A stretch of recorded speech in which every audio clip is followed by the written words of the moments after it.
In this video, I'll show you how to add a comment in Docusign using a simple and practical method that improves collaboration. After logging in, open your document or envelope and look for the Comments or Notes option within the interface. In some cases, you may need to enable comments from the Settings or Admin section before they become available. Once enabled, you can add comments directly to the document flow, helping clarify instructions or provide feedback to recipients.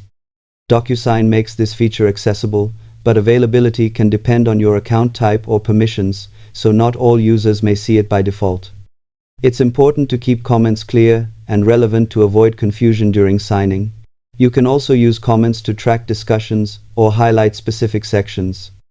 Keeping comments concise and professional helps maintain clarity, especially in formal agreements. Overall, it's a useful feature for better communication when used thoughtfully. Subscribe for more honest, practical tech tutorials that help you work smarter.